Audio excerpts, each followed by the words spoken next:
Good evening, Melrosians, the world over. I'm Tom Catalini. I'm Sam Hammer. And I'm Tom Shampoo. And we don't know where Jen LeClaire is. She's MIA. still able to text and let us know she couldn't make it tonight. So good luck, Jen, whatever you're up against this evening. And we hope you're tuned in wherever you are. But because this is the show in town. This is Let's Talk Melrose. It is a show where Melrosians talk to Melrosians about Melrose. We took a little bit of a vacation for the summer, and my goodness, there's too long, overwhelming amount of things to catch up on now. No kidding. Well, let's go back. How many holidays have passed since we last met? Oh, God. A lot. So what did you guys do for July 4th? I can tell you I was out in the western part of the state for a few days with my wife and some family, and so that was fun but quiet. But I was not here in the zip code to enjoy all that was happening here. I know there's a bunch of stuff going on. How was it? What did you guys do? So my gosh. Let me jump in because I know you were here, Sam, because I was out of town as well. So I was up in Maine visiting with family on the coast of Maine. Beautiful time. Bunch of us huddled in a small cabin playing Scrabble and chess and all kinds of fun stuff. Nice. And then we came back right in the afternoon of the 4th, which was actually a terrific day to travel. Turned out. So did you watch fireworks anywhere? Did you do anything or? No, we had to turn Netflix volume up while the fireworks were going off because we couldn't hear the TV. We're not big fireworks fans. I don't like all that celebrating and joy. Stop the party. Too much for me. So Happy birthday. I choose to celebrate in a more modest, subtle manner. Oh, yeah. So I did some journaling by candlelight, reflecting on the birth of our nation and that sort of thing. All the goodness that reflecting on freedoms of past and future. And then dialed into Succession because we're only like 5 seasons behind everybody else. Yeah. Sam, how about you? What'd you guys do? Gosh. Well, I did the whole thing. I did it all. And if I didn't do it, it wasn't happening. 4th of July in Melrose is very active. So I spent the morning at the 4th of July carriage stroller parade. Yep. I have pictures. Classic. That's okay. At the Common, which is a classic, and it brought me back to times where we would show up as the parade had already started to just get the tail end, and then just try to. It's a lot of work to get those folks in the parade, and the families that made it in, and some of the other folks. Congratulations, kudos for surviving the parade, and that was a lot of fun. We had a lot of fun there, lots of games and lots of people everywhere. It was fantastic. Yeah. And then there were 4th of July barbecues all over town. So I ended up at Larry Boucher's for a little bit, which was really fun. I was going to say the golf course, they had a whole concert over there, I guess. They did. And I went to Mount Hood. Michelle Carson and I went on a date to Mount Hood and watched the concert, and it was great. She unfortunately had the pleasure of sitting next to me while I was trying not to hum all of the musicals and other songs that I played in the past. But it was really fun. It was a perfect night. The weather held Beautiful. Up. Yeah, it was great. It was the best. It was the best in Melrose. So it was great. Glad to hear that. So we can shift gears for what else happened over the last couple of weeks. So we've never had a 2-week break that I can remember. We haven't had a 2-week break in a long time. And I was really bummed out because that 2-week break was exactly when we were coming out with the beer garden. So we couldn't promote it here. And then if we can't promote it here, no one's going to know about it, right? So then I'm all of a sudden not sleeping at night because no one's going to show up for the beer garden. What are we going to do? Anyway, we had a beer garden. Tremendous success. 5 years at least in the making. I think this show's been going on for 5 years. We've been talking about it. We've been talking about it.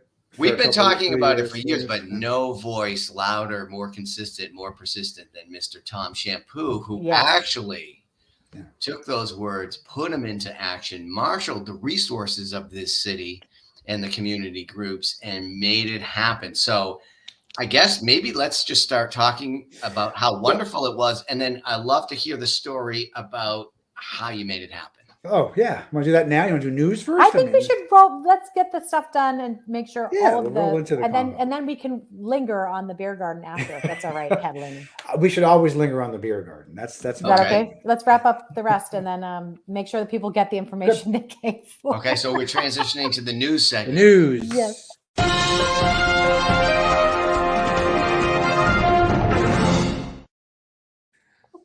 In the news, there's not much news. Our friends at Melrose Kind, who also participated in the beer garden. Yep, I know. We can't get away from it. They launched their book and diaper drive. So during the month of July, you could drop off new or gently used books or diapers on one of the kindest porches around town. Not gently used diapers. No. Wait, what is that? What I said? No. I think you got to watch the Oxford comma on this thing. No, you said it fine, but I just was clarifying. Gently slightly used diapers, slightly used books or diapers. As long as they're, you're a writing guy. Where does the Oxford comma go in this situation? Each shoots and leaves. As long as they're not skanky, that's great. The diapers are fine if they're not skanky, right? No. All right, I'm going to post it like it is. But I will say I was following up on. And they would prefer. They got a ton of books, and they were super grateful. Yeah, they could use more diapers at this point. So not used, not new, used gently or otherwise. New diapers. New diapers.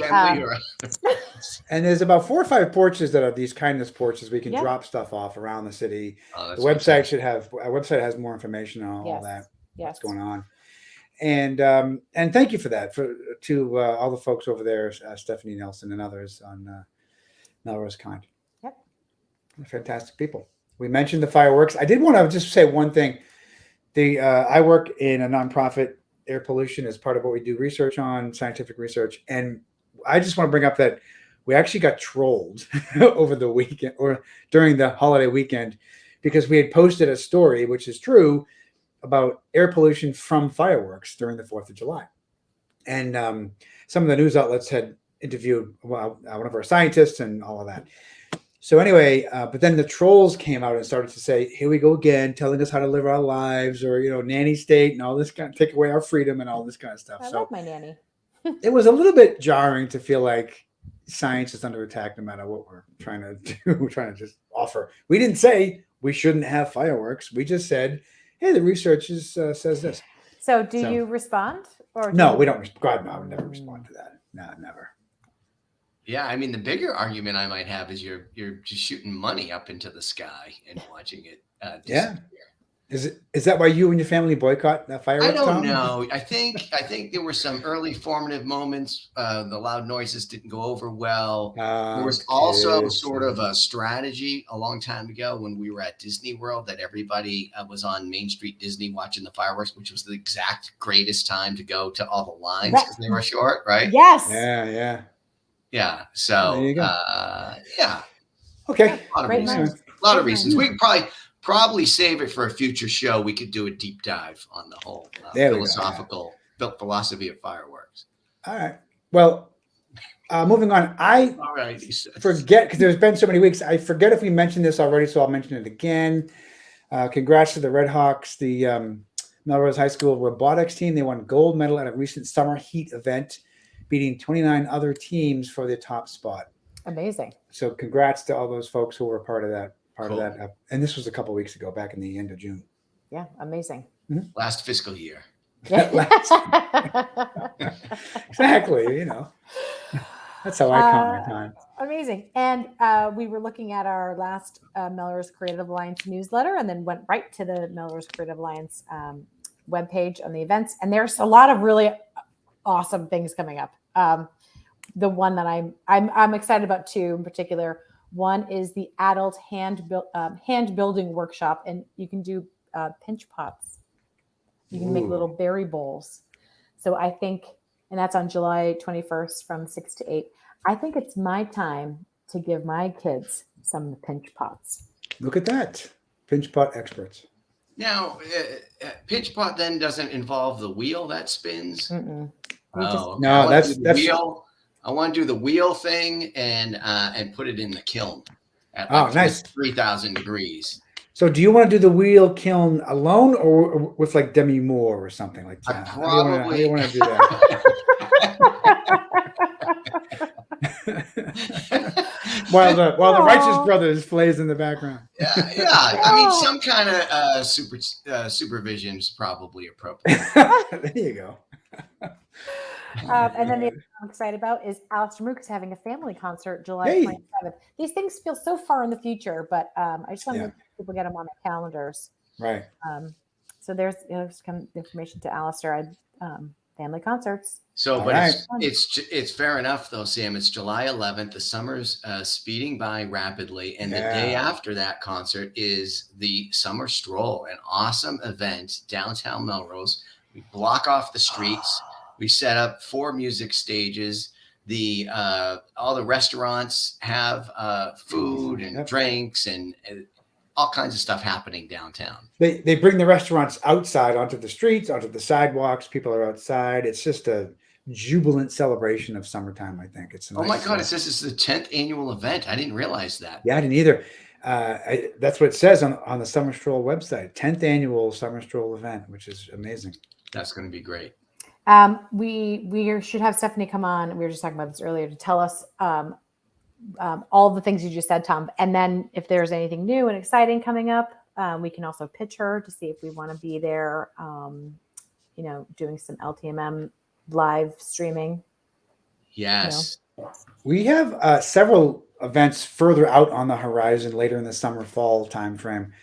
But people have already asked if they could come on to LTMM to talk about their events and their happenings. So there's a lot to cover in the weeks and months ahead. So we love doing that. And just to put it out there, we'd love to have members of the community who are advocates for any of this stuff come on and join us on the show. This originally started as a call-in show. We welcome you posting comments. We're happy to prearrange a time slot to have you come on. It's really Melrosians talking to Melrosians about Melrose, and we love talking about all that activity. But also what Sam said is something we should work on with MMTV is, could we do a satellite show from some location or one of these events somewhere at some time? I think absolutely at some point. I think we're ready to break out of the StreamYard Zoom effect kind of thing. I really like it. Let's not go too fast. I meant not forever. I just mean like one time. And well, you know what I want to do is the old style, radio station thing. I don't know if you remember this. It'd be like WZLX is at the car wash on Tremont Street, and they'd have like a booth and the speakers, the headphones. You have the radio blasting out the speakers, and on the radio, like that kind of thing. That's the vibe, I think. But I don't think we want to go back to 1990 again. I think people want to kind of 85. I think 85 is an okay time for me too. I mean, all right. You want to go back? I think we do want to do that. I think we want it. I think we want the full. We got to get a booth. We got to get some tapestry. We need some big speakers.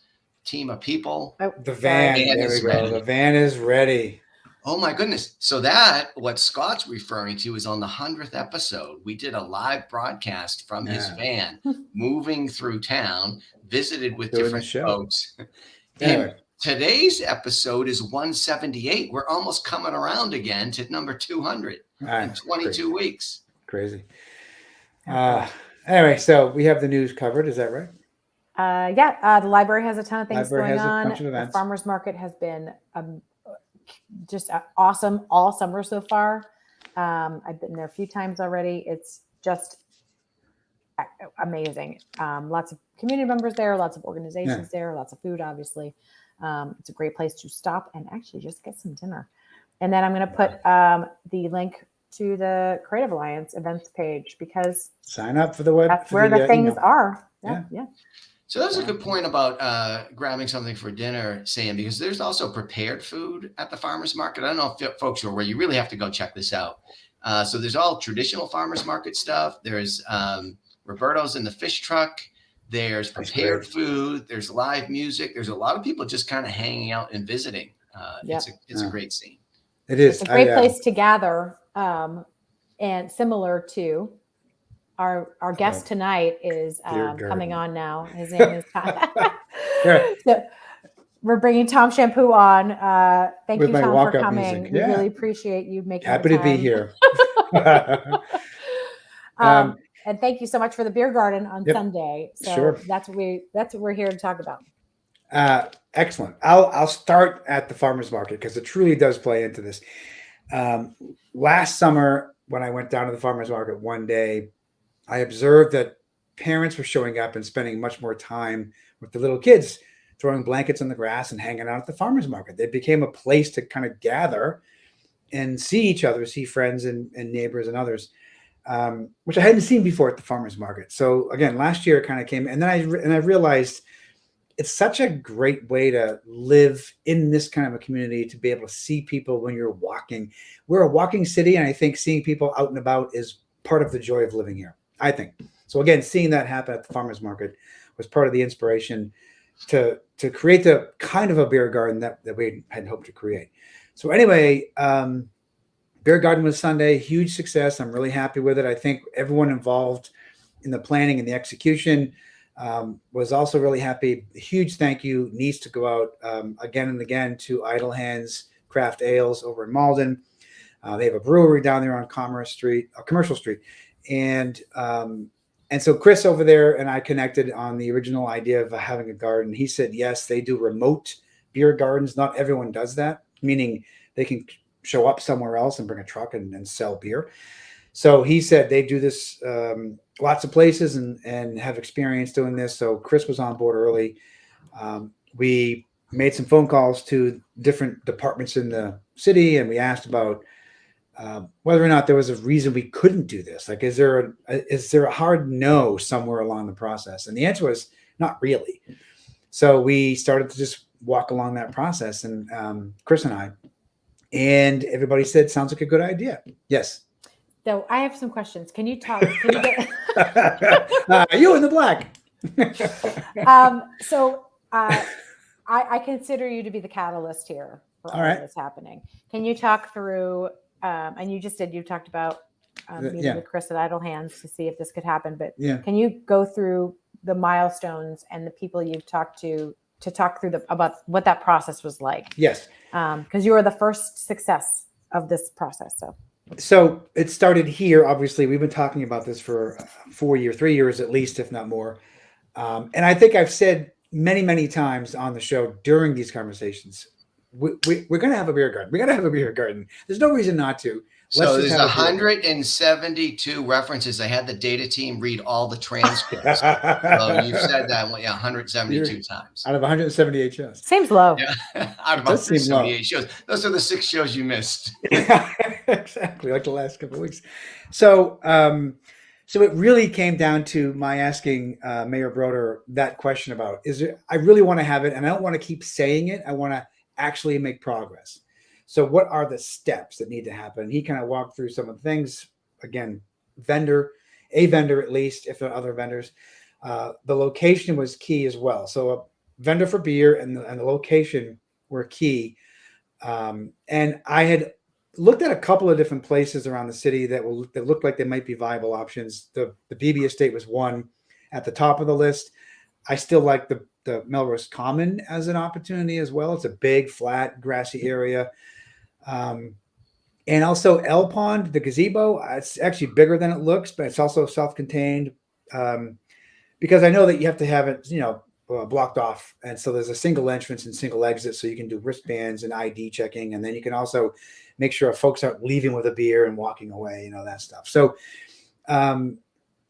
when the location and the vendor kind of came up as the first obstacles or first questions, I went off and I found Idle Hands, and Chris was in, and then I came back, and then it became Chris has to apply as the vendor of beer. He has to apply for the liquor license for the city.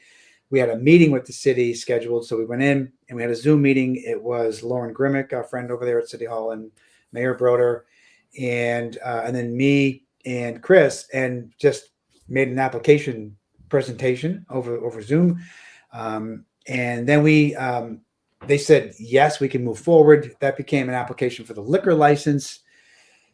And we had to go to the Liquor Commission and we had to present the plan for that. And at that point, we had now worked out several other aspects of the day.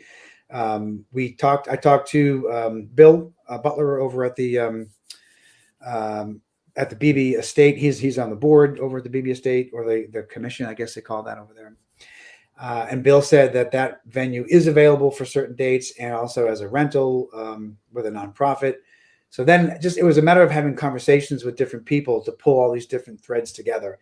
I talked to Stephanie Nelson, and I talked to Lauren a couple of times, Lauren Grimmick, and kind of worked out the way that it would move forward. And I learned in that process of kind of all the details coming together, I learned that Melrose recently gave out 2 mobile food licenses, meaning food trucks. So they can be mobile and they can serve food in different locations.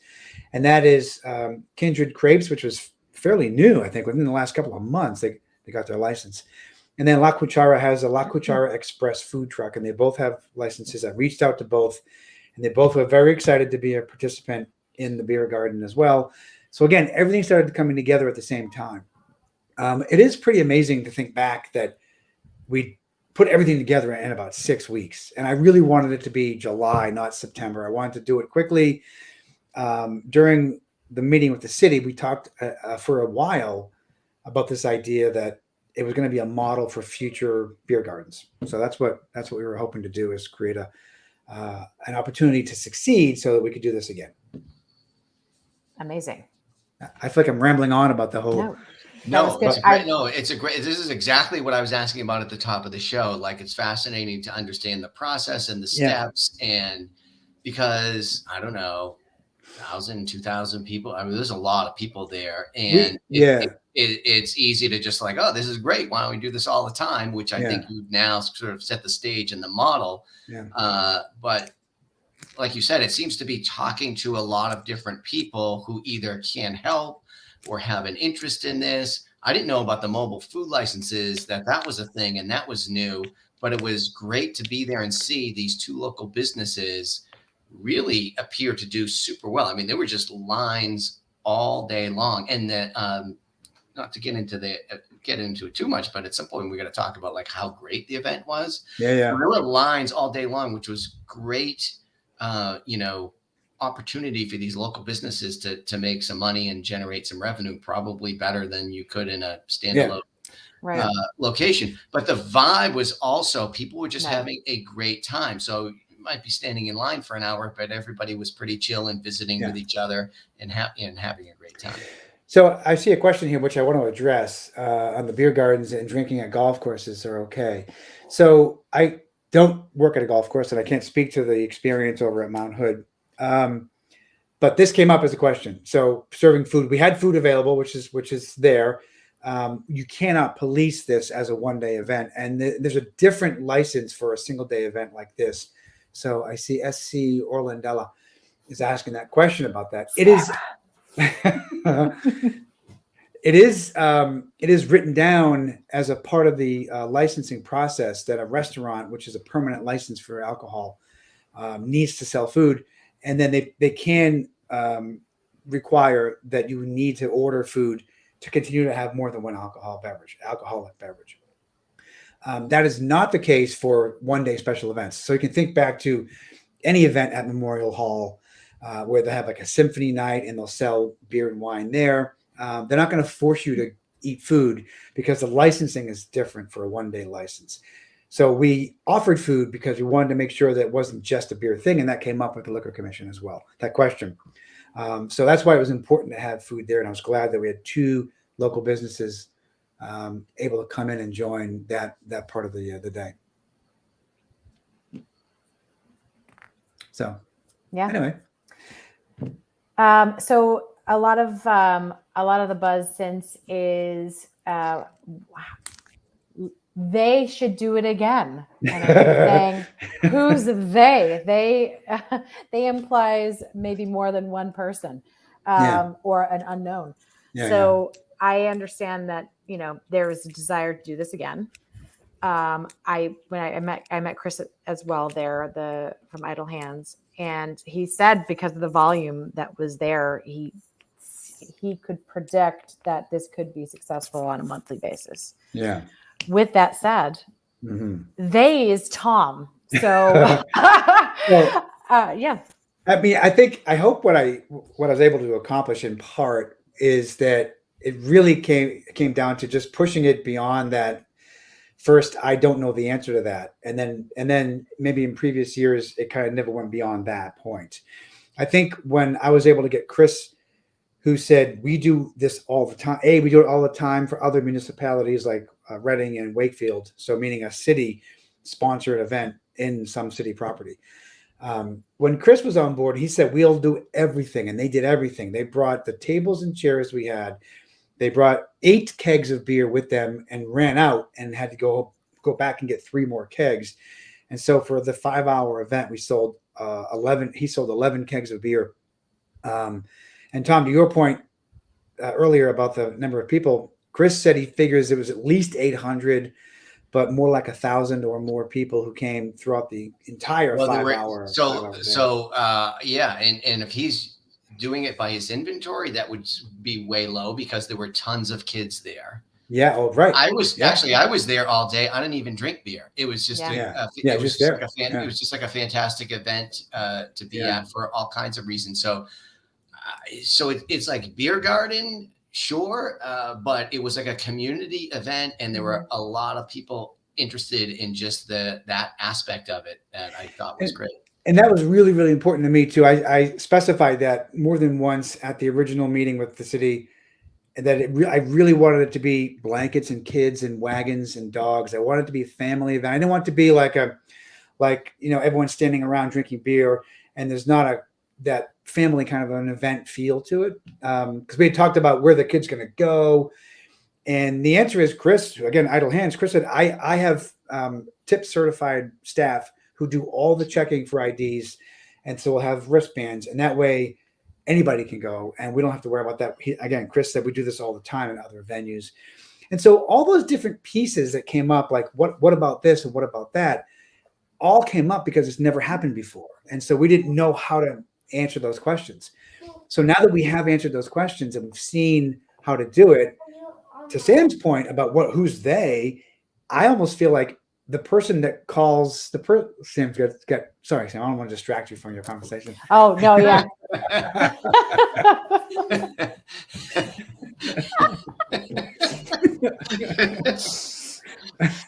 I'm sorry. Yeah, I missed the last 5 minutes. Can you go on? No, I'm kidding. Okay. No, you're talking about kids in blankets and. No, I was saying, but the next one can be anybody who just calls Chris and talks to the city and says, yes, we want to have another event and let's pick a weekend and let's make it happen. I mean, I'm happy to do that. But I'd like to go back to to your point about anybody could just do this, but everybody, some people have been trying to do this, and yes, there might be some consistency, whether it's through the farmers market and like a structure, an organization, somebody or something, an entity that has an interest in making sure these things happen. Yeah. So, not for nothing, but the Creative Alliance and the community there has really been advocating for a person to be able to do all this work, and this is a loose to the arts and culture sector, but also can apply. So imagine if because again, we were talking about, well, could the Friends of the BB be a part of this? And yes, but they're all volunteers who have very busy lives, and asking somebody, bestowing this onto a person to do this, I think is, I think it's worth an investment. And I also think I am offering Tom a job. Here, let's put up. So is that when you say the Creative Alliance, do you mean they're advocating for that role? Where, like in the city, like a city position that would run that? Okay, great. Because I think the city, we as a community have an interest in things like this, and look how close we were to connecting the dots, and it took Tom to sort of drive it forward. And thankfully, the city and the community was responsive to that. But I think those are the kinds of things that build community spirit, and it's all about kind of gathering and getting together. I mean, thankfully, we're in this post-COVID world where like that's a thing again, and it's easy to forget how much of an impact that has over, email, texting, talking to each other on Facebook, driving by, so the physical gathering is not important. And then what I saw as somebody down there, it was also like the opportunity for our local businesses. It was great that Idle Hands, we don't have a brewery in town, but it was great that La Cachera and the Crepes place, Heather's Kindred Crepe Crepes. place. What's the name of it? Called Kindred Crepes. Kindred Crepes. That those local businesses, one burgeoning, one fairly established, had a chance to like be successful right in the community. Like the more stuff that's happening in the city. Right. Yeah. Right. And so just to go back to add to that, I'll say it like that. There have been events here in town in the that, including this one, where the community is willing to make a contribution to have it again. Thinking back to the symphony orchestra at the event at the high school, the baseball field. Thank you. Yeah, that was. There were hundreds of people there who would highly likely want to invest in having that again. There might have been thousands there, and I think that was another. Like 3,000 or 4,000. We're talking, people, yeah. Tom. That was also you cited that as inspiration because that was really a demonstration of the kind of thing that could happen. That was for the 100th anniversary of the Melrose Symphony Orchestra, one of the oldest continuous running orchestras in the country. Yeah. And 100th anniversary. And it was non-trivial to put it on. And I think there were fireworks at the end of that, if I don't know. Yeah. Yeah, we had fireworks over at like West Knoll or something. Non-trivial to orchestrate that, pun intended. And somebody had to write some checks to make that happen. So, but should it take once in 100 years for things like that to happen? Right. I think you're right. I think the answer is no. Right. I'm going to write that down. So anyway, it would be great to have whoever they are, be able to have the opportunity, the space, and the resources to continue not just the beer garden, but other things as well. Sure. You want some of this stuff to also be easier. So now that Tom has created, I unlock the process. It could be sort of a template and a checklist, and maybe it stopped people before that you can't just go to the website and like, oh, here's the form you fill out and here's how it works. Like, so now you're sort of building up that capability. So it would be awesome to have a position in the city that was championing and helping with these things.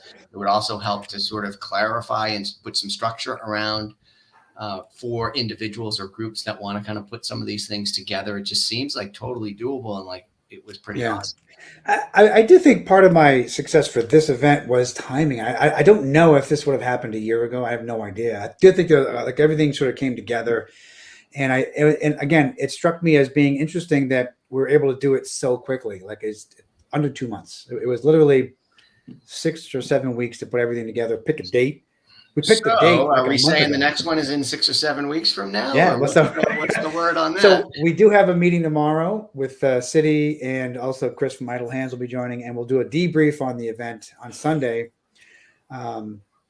And then we'll go through what worked, what didn't work, lessons learned. Are you looking for suggestions from people watching the show? Do I mean, tell you things now. There's no reason that people shouldn't be adding comments to that process, because we had 1,000 people there. So I think their observations are going to be relevant and important for us as well, because they were there, being or engaging in that activity and enjoying the afternoon. So any comments would be helpful, and so we would look forward to those being forwarded on.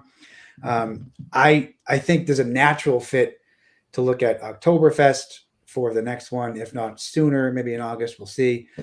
The city might have some thoughts on when these can happen and where they can happen. The BB is a rental. Other parts of the city may not be a rental. The Parks Department has authority over the parks. It's both city departments or city property, but the parks run those areas, things like the Common and other parks and grass and green spaces. The uniqueness about the BB estate is that it's city property, but not Parks Department. So it really became a decision that the mayor could make. Yes, we can use that property. And then the BB committee or directorship, whatever they're called, they could then weigh in and build a director. They could weigh in on the process for having that space being used as well too. Are you meeting with the folks from the BB, the friends? Yeah, I'd like to meet with the friends of BB. I'd like to meet with the friends as well once we get the dust to settle a little bit more and get their perspective on the day, what they felt worked, what they felt didn't work, if they felt it was a positive to have that or not. So that's all that's going to be helpful. Well, I'll tell you what, it showed off the BB estate. And so to be clear, like everything was outside. So we didn't have any traffic inside the building or anything like that. But the grounds of the BB estate I forgot how awesome they were. It's just beautiful, big old trees, tons of shade, and the tree branches are up high. And it's just beautiful, beautiful grounds to hang out and have an event.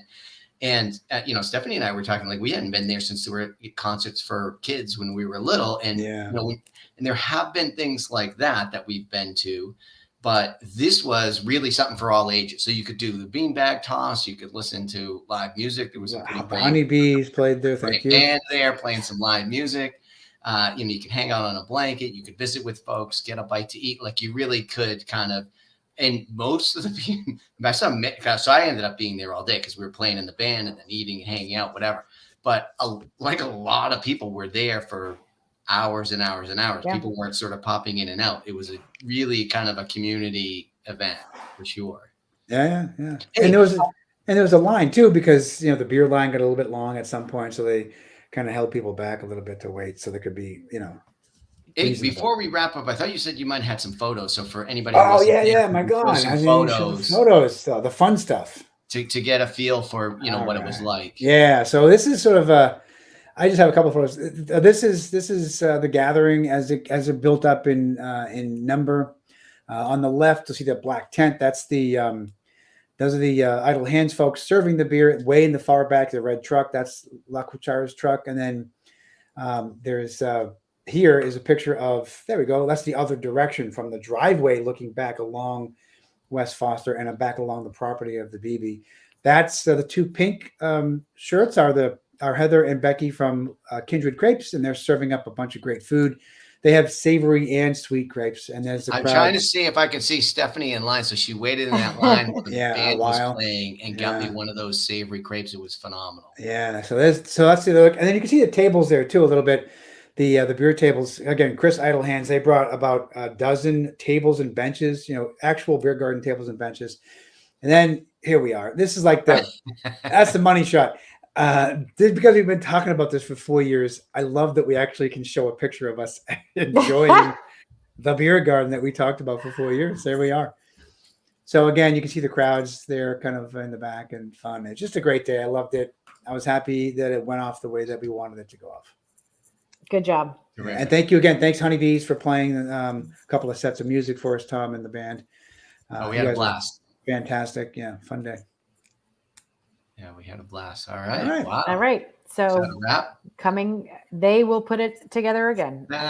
Oh, wait. Oh, my gosh. I totally forgot. I sent in some interesting information before the show. Okay.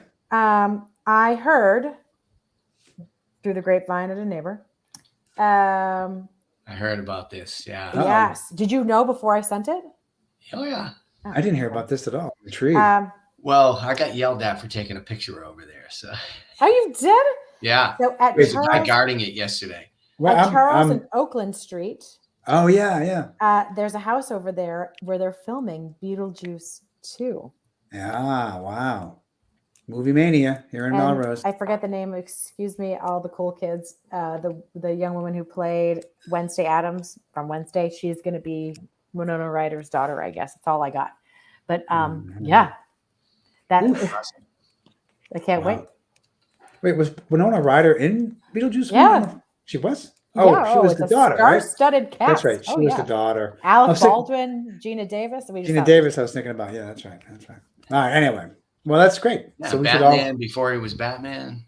So who yelled at you for taking a picture? So there's one of the things I guess that they're using for the setting is a treehouse in a backyard over there. So we went and took a drive by to look at it, and then there's a car parked in the driveway, and I figured it was maybe a guy guarding the set or whatever. So I was taking photos, and he's asked me not to take photos. So I don't know how much attention they want to attract to that, but it's exciting that, well, I don't know, trying to be respectful, but it's exciting that movie industry is kind of Sounds semi-regularly in Melrose. No kidding. For reasons I still don't understand. Right. It looked like a nice place, nice setup. Nice spread. All right. Well, good for them. I wonder how they find those random houses, like that one house there on that That's corner. what I was wondering. I have the answer. Oh, well, you have many answers, Sam. So, remember the house that there was used for the Adam Sandler movie? No, Adam Sandler. Yeah. Was it? No, the other one with Will Ferrell. Yes, that one. Yeah, up on Bellevue. One. Yes. Yeah. Oh yeah. I actually know the people who live in that house. I know the people who live in that house too. Look at that. Do you know the people?